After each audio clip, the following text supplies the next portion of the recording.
uvijek zanimalo, tipa, ne znam, evo ove godine je bilo 260 i nešto pjesma ili tako nešto.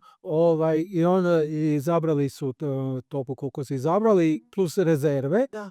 I zašto nikad mi ne čujemo nakon Dore, odnosno mislim nakon tog izbora, zašto ne čujemo te pjesme, zašto ih ne izbaciti izvođači, općenito mislim i kao, ovo je trebalo biti ove godine na Dori. Možda to baš neka pjesma koja postane hit i onda kao ovo je trebalo biti na Dori. Pa znam neke pjesme koje su prošle godine, a prijavili su se više puta.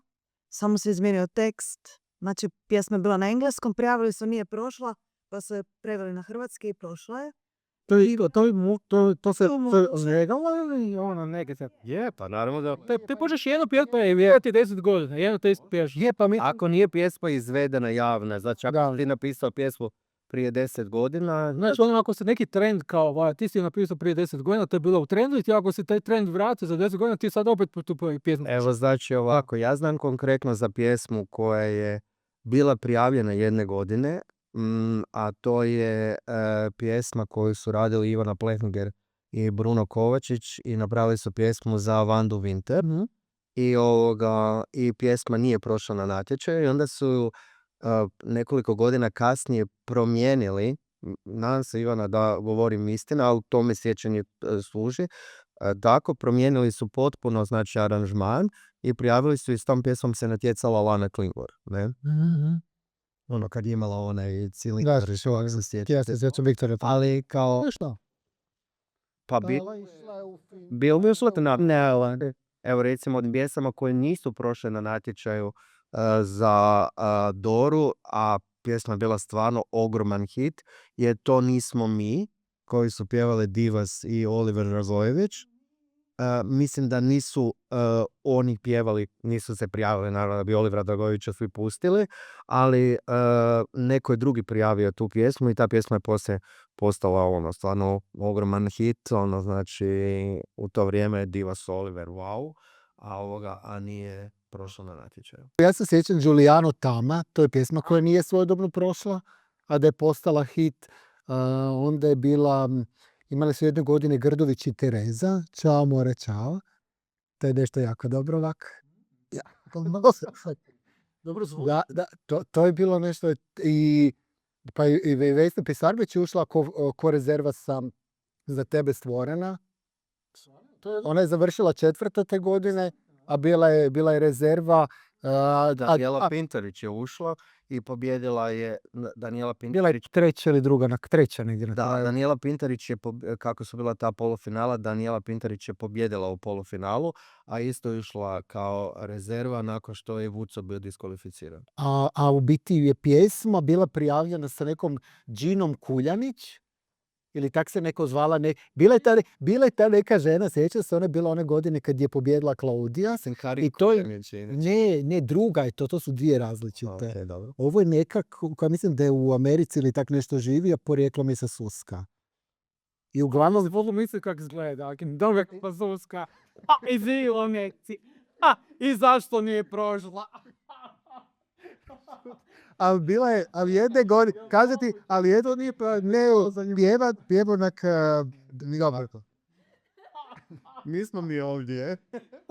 Ali dobro, te godine sam htio reći, kad je to bila Pisarovića za tebe stvorena na 4. mjestu, a ne, u biti kriva mi je priča. Nisu ušli. Ali dobro, ovo mi se Suske, to moram naći, poprijed sad hit. Pa dobro, recimo, ti jesi na kraju tu pjesmu izbacila ili nisi? Bila sam, znači, rezerva prošle godine 3.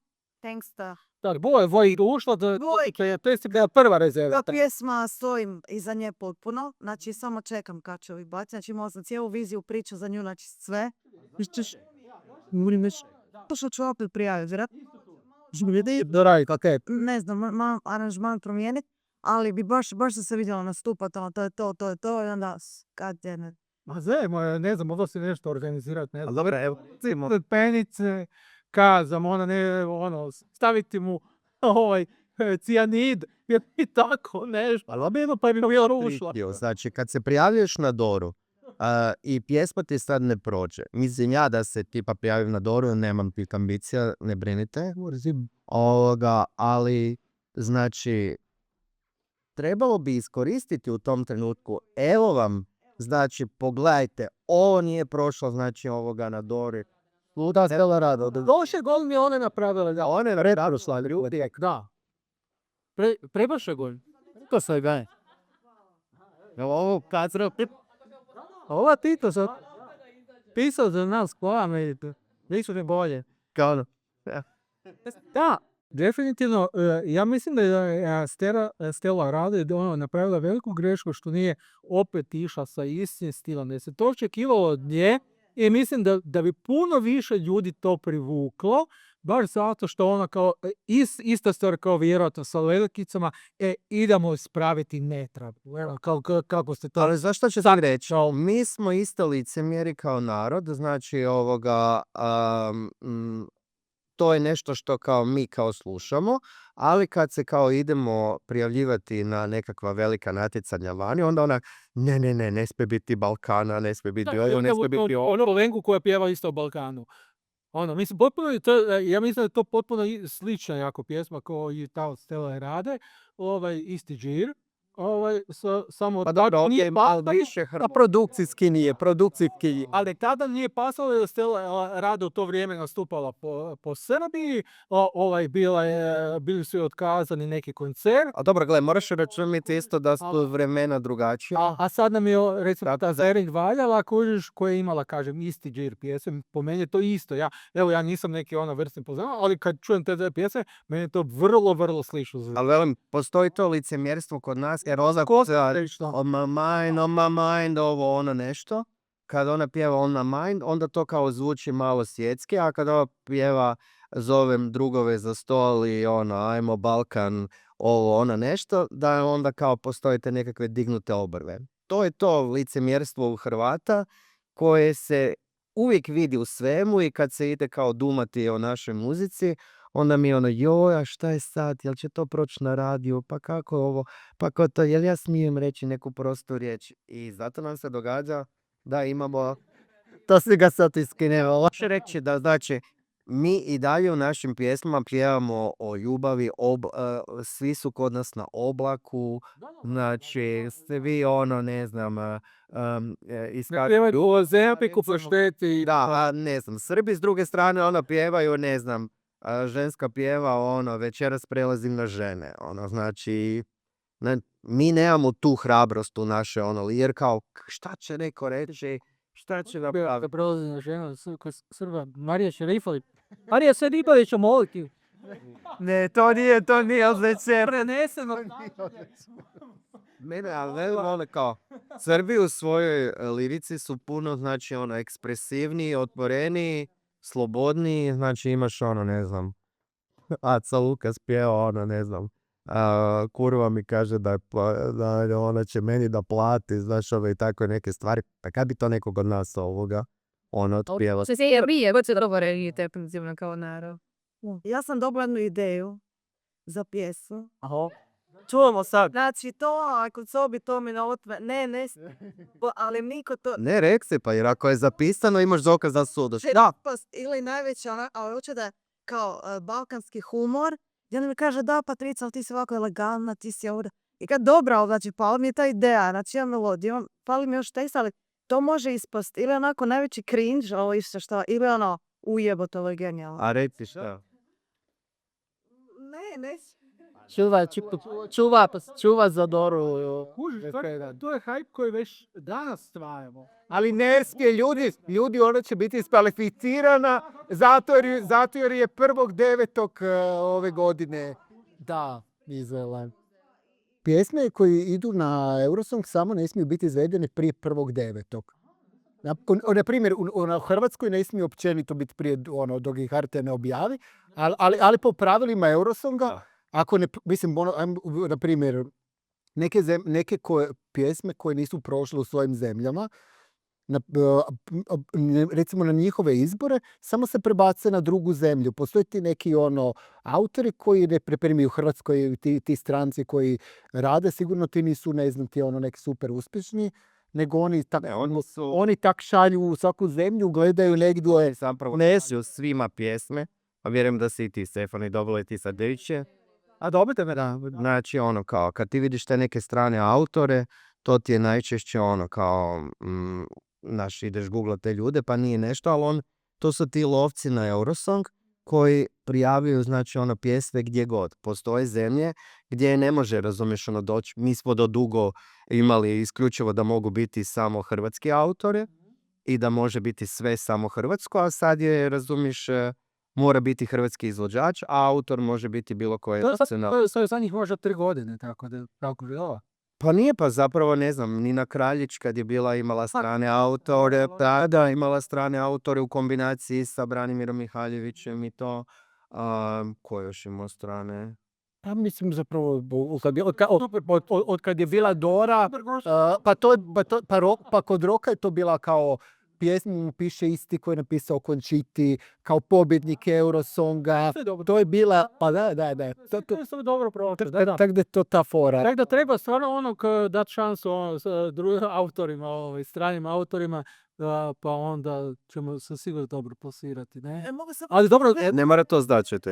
Sever je tako dobio pjesmu, Aidan O'Connor, on se čak i meni javio par godina i on je lik koji samo traži izvođače u stranim zemljama, brat možda i još nekom poslu i prihvatio je tu pjesmu i nastala pjesma. Znaš što ja recimo mislim oko toga, pa ću malo šutiti, obećajem, ali hoću reći da ja nisam generalno za to, nije da sam zatvoren prema tome, nego ono što se nama znači događa u tim situacijama, nama ta pjesma zazvuči svjetski i nama je ta pjesma super. A kad dođe na svjetsko natjecanje, njima je to prosjek. Znači, u smislu, znači, nama je, ne znam, nešto kao, wow, ovo zvuči, ne znam, ko Taylor Swift, ovo zvuči ko ovo. Znači, ali takvih ima u Velikoj Britaniji na tone. Znači, svi ti neki koji imaju, recimo, ne znam, tipa, pjesma Alena Đurasa, koje, on je stvarno to iznio, znači super i to nešto. Ali to pjesma koja je nizozemski prosjek, recimo, znači, ili takvih nekih zapadnih zemalja. Čuo milion. Znači, takvih pjesama, to je top 120, znači na top listi, znači na 120. mjesto, jer oni imaju takvih izvođača na tone. Nama super prolaze na Eurosongu izvođači koji donose nekakvo ludilo.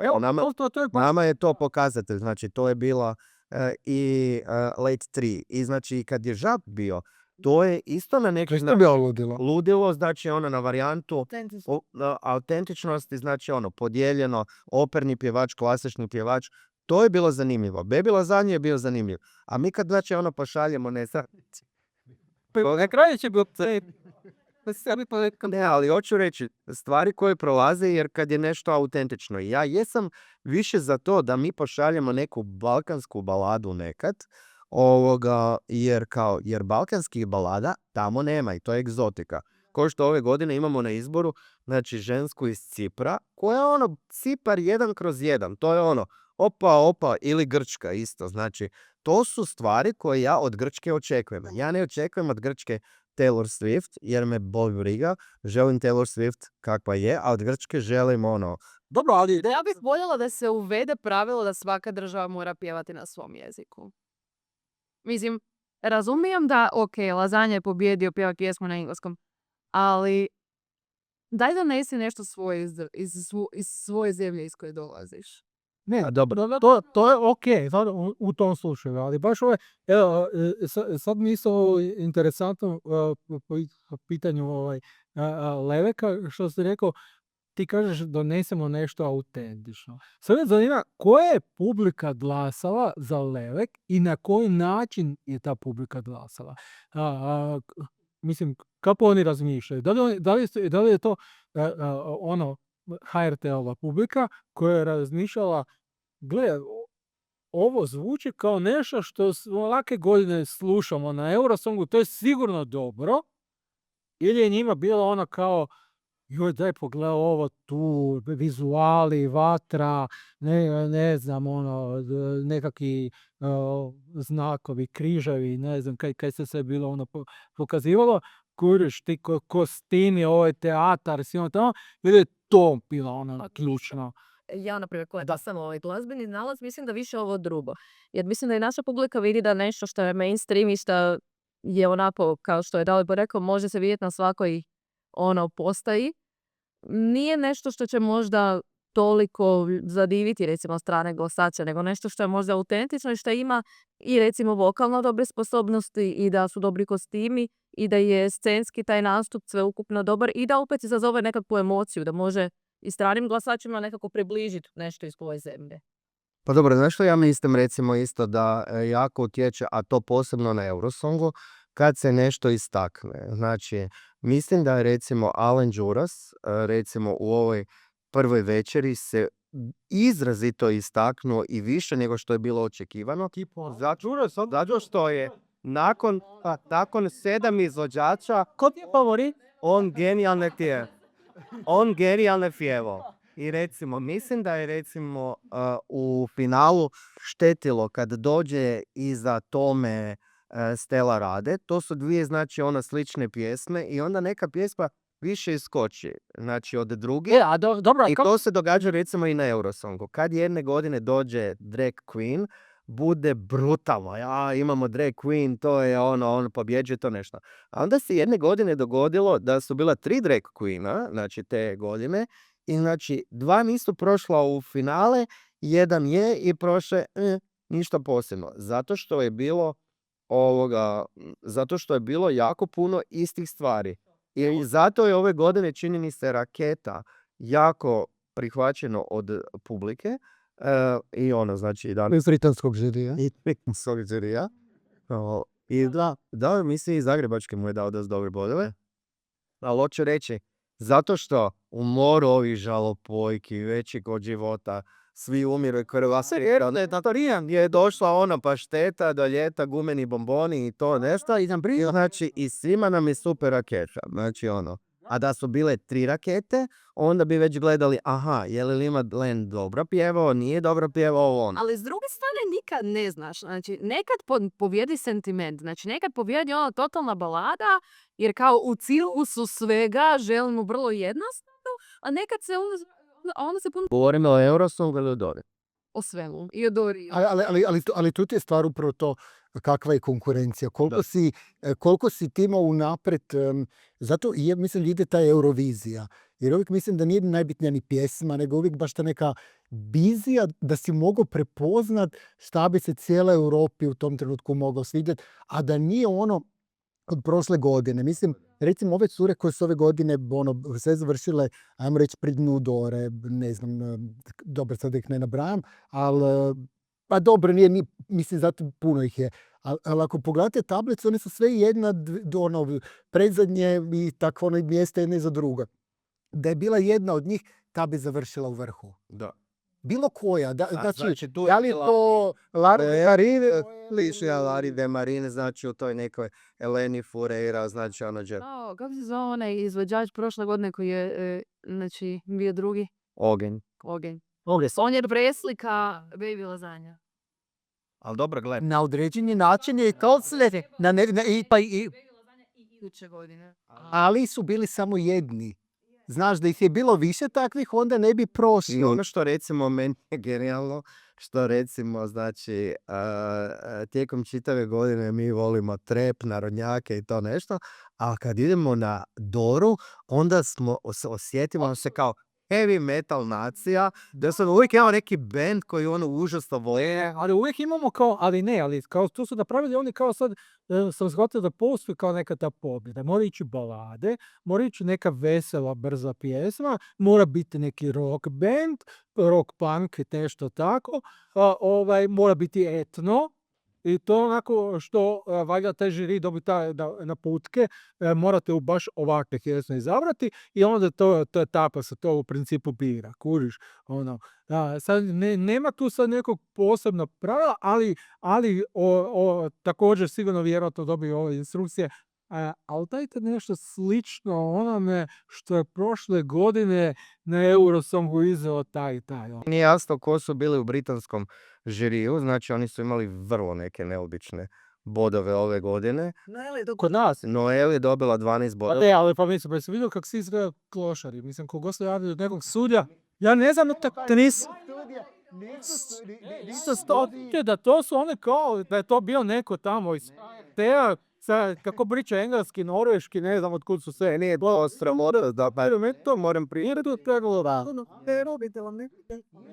Jezik je najbolje izgledalo, ljudi moji, ono, kad pogledaš. Ne, ali meni nije jasno, evo recimo, znači ti koji su se javljali iz stranih centara, da HRT ne omogući, znači postoje i u drugim zemljama i na Melodije festivalu je to već godinama da se uključuju iz različitih centara, ali to se uključuje znači profi.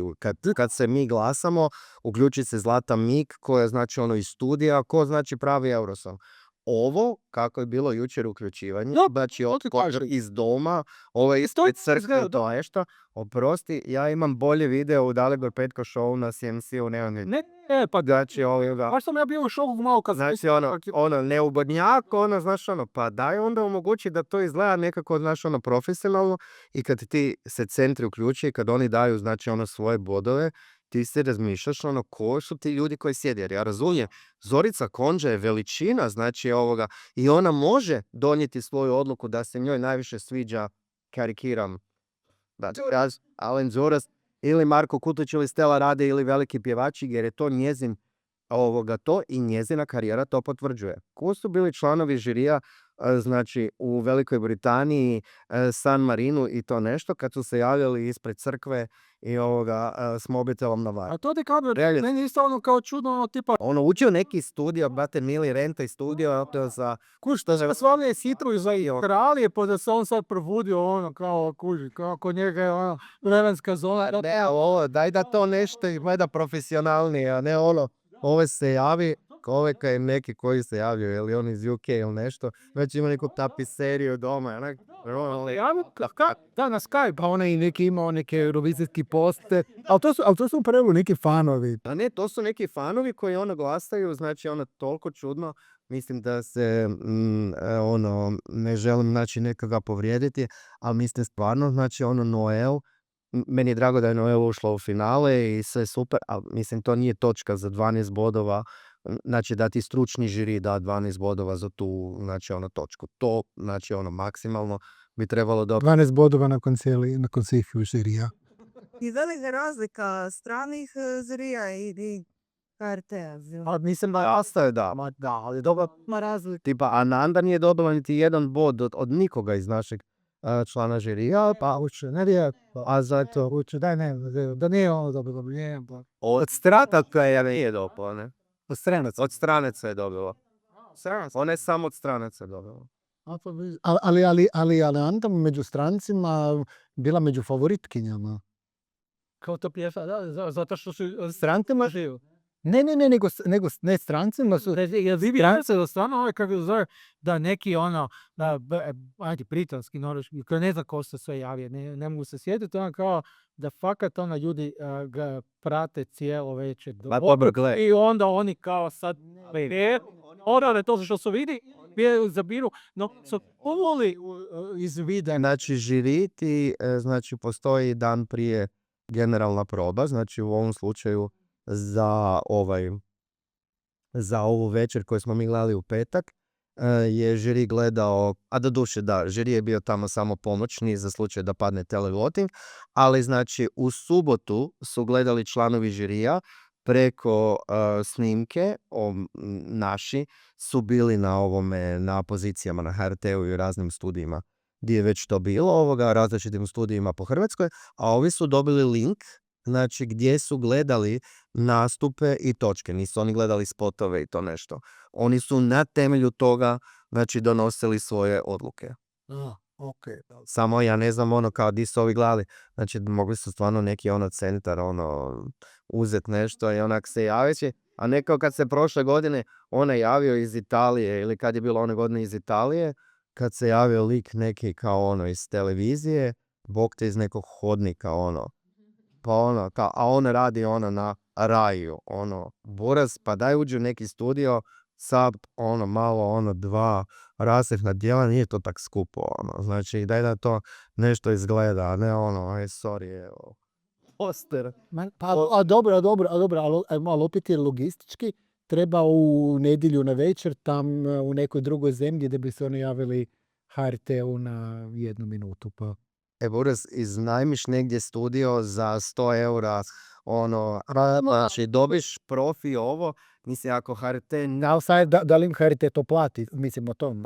I te BBC, kužiš, ne zoveš ti ono nekog kazom, ne zoveš mene. To, evo, od mene da pozove, podcast, već to pozove, ne da raji, sad da se uključim za San Pet. Ja bih rekao, I spojik bi ono novaca dao, znaš, ono, da na San Remu izgledam wow. Znači, ja mislim da i tim ljudima u interesu, znači, ono, pa, možeš misliti kakvi imamo da ne bi varano se svi da Hrvatima. ne, ali recimo, kad se javljaju ovi, ne, TV blogs i to nešto. Znači, oni ono žele izgledati full profi, oni to kače na svoje stranice, znači, ono, to je to Vivi Blogsu, mislim to. ne, ali to je tebi samo promocija, znači, a pa ovo je iz UK-a, znači, ono, ne govorim da se javio neko, ono, brakte mili iz, ono, ne znam. Ovo je bio prosječan Britanac koji se javio, vjerojatno ima i bose noge, uviš, ne znam, oni po zimi bose. Ne znam, ja kad sam to vidio, mari ti je to bilo, ono, gledaj. To već kad to... Ne, daj mi recite, sad me druga saznija, koliko to mi prve možete vi reći, To nisi. Stefani i Patrice, recite mi koliko veliku ulogu igra favoriziranje nekih izvođača odmah s početka, već kad su pjesme objavljene. I mislim, kakav to utjecaj ima na ostale? Da li se osjećaju ostali zakinuti? Ili recimo, ne znam, kako je bilo tih godina kad se vigula? Svi bilo kad je bio Lozanja. Da, jeste ti osjećao zakinuto, mislim, na sad taj hajk koji je oko njega? Pa da, mislim, A to... kad je nešto pretjerano i kad je nešto očigledno da će pobijediti, onda znaš ono kao, mislim, onda znaš da tamo ideš radi svoje promocije, ali niko ne ide na Doru radi promocije. Upravo to, da. Nego naravno, svi idu tamo sa željom da pobjede, da predstavljaju svoju zemlju. Te godine je bilo više nego očito da će Lazanja dobiti, pa onako, sjećaš se dobro, šta sam ja sad tu došao, malo potrošio pare, da bih se kao promovirao sve 3 minuta. Ali opet nije ravnopravno, mislim. Ali ovo veze, mislim... Ma dobro, ali znaš što ću ti reći? Opet, evo, oprosti pretko, ali opet, evo, svi smo ove godine mislili Zevini, ona... Je nije imala isto logistiku. Ona ima konstraktu, od krive. Imala je se... U vjetri isto, to sve cijela kisa. Svi su imali užasno velika očekivanja od nje, jer ju nitko nikad nije čuo uživo. Ali to je velika, mislim, ja sam bila kad je bio Let 3, isto. Znači tad ja mislim, baš kad je Let 3, on je... Da, vidite, blaži kad si krenu taj... To je za... Da, tako je, upravo to. I onda je bilo za nje još više to podigao razinu. I tad je bilo očito da će Let 3 pobjediti. Mislim, oni kad su došli, nisam na te zadnju nastupu, svi smo već bili, to je to, ono, good luck. Ali s tim da oni nisu bili favoriti, kao oficijalno su bili favoriti, harmonija disonance bila medijski, kao njih te ismuravalo. Bilo između njih voli live kad su oni nastupili. Ne, ali mislim da ne misli više ono kao u smislu kad je medijski, kad medijski već misliš kao svi smo tu kao samo zbog šova. Da. Ali prosto RTL Direktu nije dobila, ne znam, Lara de Marin. Dobila je se... Bro, ali ne samo za mislim